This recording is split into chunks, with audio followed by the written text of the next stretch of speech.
I started off with a partly finished home-built sub that I built myself. Then I formed the business and acquired a sub that we modified heavily and sort of figured out what we wanted.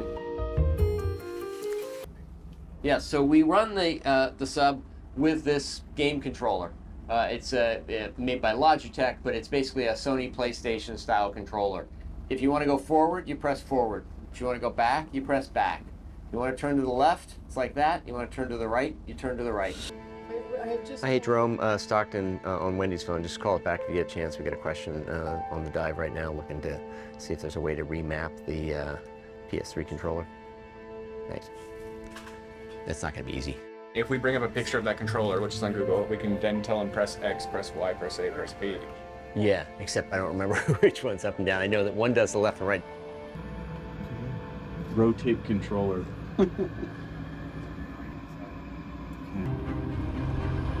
my God.